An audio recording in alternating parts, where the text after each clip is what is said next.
Today we're going to be discussing part 7 on the value of veterinary medicine. Today we're going to talk about dealing with mistakes.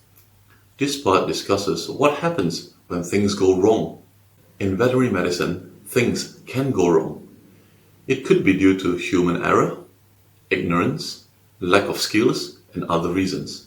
Some examples would include dispensing a medication that may be wrong, not as appropriate, or simply ineffective. It may also include surgical complications, wound breakdowns, or surgical failure, like after a gut surgery that failed to respond to developing into a peritonitis. Sometimes it may just be failing to manage a pet owner's expectation. For example, performing a longer than usual dental, resulting in higher unexpected cost that made the pet owner dissatisfied despite achieving a desired clinical outcome in the pet being healthier and improved compared to before. I remember when I was 6 months qualified, I was a fairly confident surgeon and performed a routine bitch spay. 2 days later, in the middle of the night, the owner rang in out of hours at 11 p.m. The mister was holding onto the dog. The missus was holding onto the intestines. Unfortunately, the surgical wound had opened up and the gut contents were out. And one of the arteries, one of the main blood vessels, was ruptured as well. So our little friend here was very, very white because he was bleeding very, very profusely. We only had time to put all the intestines back, flush everything up, and stitch it up again. It was very, very traumatic for the dog, for the owner, and for myself as a vet surgeon. And over the next few days, we had to wait. Okay? By day 2, after the surgery, it still wasn't doing very well. And it started developing a peritonitis, infection in the abdomen itself. So we had to go back in and we found a piece of dead gut.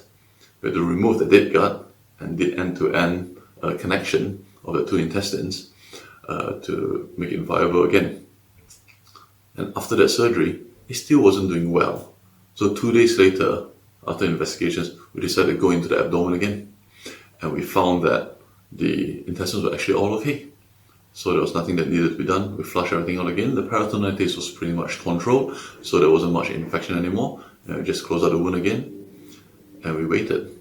And we gave the dog fluids and treatment, antibiotics, all the usual stuff. And finally, after a week, the dog started eating. This dog, this poor little dog, within a week, had 4 abdominal surgeries. Finally, it got better.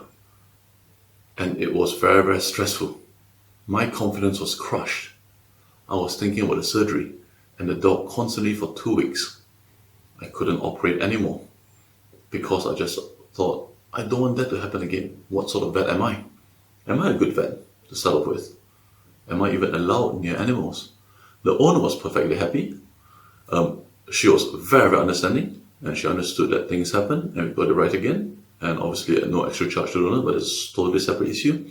So the owner was happy, the dog was getting better, or was better in the end, but it was me who was feeling inadequate. Felt as though, okay, is this really the right profession for me? Am I doing any good? So yes, to say that my confidence was crushed is an understatement. It was 2 months before I regained a little bit of confidence to start operating again. I was just beating myself up. And I know that many vets do that too in their career when things go wrong. I believe there is value in the individual who wants to improve their skill, takes responsibility for the outcome, and feel bad when things go wrong. There is value in the ability to learn from mistakes, remembering lessons, and wanting to provide the best to their own ability. There is value in the ability to learn from mistakes, remembering lessons, and wanting to provide the best to their own ability and knowledge to provide the best care possible. There is value in having the courage to say that, okay, I may not have done it well this time round, but I'll learn from it rather than just giving up. Resilience is required to take on the poor outcome despite the best intention. Suck it in, evaluate the errors, and persist on. To me, the value just intensifies when dealing with people's pets' lives, knowing that we are responsible either wholly or partially to what happens to the pet and the impact it has on the pet owner. it can be a very heavy burden.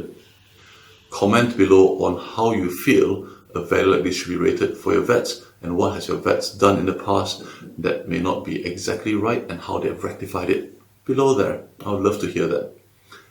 I'll see you in the next live event. This is Amity.